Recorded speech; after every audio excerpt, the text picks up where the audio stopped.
ಈ ತರ ಒಂದು ಸಮಸ್ಯೆ ಇದೆ, ಈ ತರ ಉತ್ತರ ಇದೆ, ಈ ತರ ನೀವು ಮಾಡಿ ಅಂತ ಬೋಧನೆ ಮಾಡಿದ್ರೆ ಬರೀ ಒಂದು ಪ್ಯಾಂಪ್ಲೆಟ್ ಸಾಹಿತ್ಯದಷ್ಟೇ ವ್ಯಾಲ್ಯೂ ಉಳಿತದೆ. ಅದರ ಆಚೆ ಒಂದು ಕಲಾ ಮಾಧ್ಯಮವಾಗಿ ಅದು ಎಲ್ಲಿಗೂ ಹೋಗುವುದಿಲ್ಲ. ಆ ಒಂದು ತೊಡಕನ್ನು ತಾವಳ ಮೀರಿದೆ ಅಂತ ಹೇಳಿ ನೋಡಿ ತುಂಬಾ ಸಂತೋಷ ಆಯ್ತು. ಅದು ಬೋಧನೆಗೆ ಹೊರಡುವುದಿಲ್ಲ, ಆ ಸಮಸ್ಯೆಗಳ ಬಗ್ಗೆ ಮಾತಾಡ್ತದೆ, ಚಿಂತನೆಗೆ ಹಚ್ಚಿಸ್ತದೆ. ಪ್ರೀತಿ ಮಾಡೋದು ಅಕ್ಕ ಆಡಿ ನಂಗೆ ಮೋಸ ಮಾಡ್ಬಿಟ್ಟ. ಖಂಡಿತ ಶಾಲೆಗಳಲ್ಲಿ, ಕಾಲೇಜುಗಳಲ್ಲಿ ಹಾಗೂ ನಮ್ಮ ಸಮಾಜದಲ್ಲಿ ಪ್ರತಿಯೊಬ್ಬರು ರಕ್ಷಕರಿರಬಹುದು, ಅಧ್ಯಾಪಕರಿರಬಹುದು, ವಿದ್ಯಾರ್ಥಿಗಳಿರಬಹುದು, ನಾವೆಲ್ಲ ನೋಡಬೇಕಾದ ಒಂದು ಚಿತ್ರ.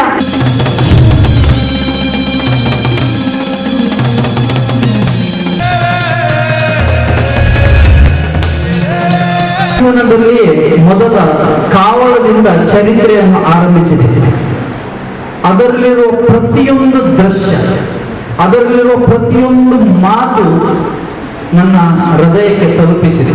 18 ವರ್ಷ ಸಾಕಿ ಬೆಳೆಸಿದ ತಂದೆ ತಾಯಿನ ಮರೆಯೋದಿಕ್ಕೆ ಸಾಧ್ಯ ಆದ್ರೆ 3 ತಿಂಗಳು ಪರಿಚಯ ಆದ ಒಬ್ಬ ಪೋಲಿನ ಮರೆಯೋದು ಕಷ್ಟ. ಇಲ್ಲದಿದ್ದರೆ ಹೆಣ್ಣೆ, ಇಲ್ಲದಿದ್ದರೆ ಮಣ್ಣೆ, ಛಲದಿ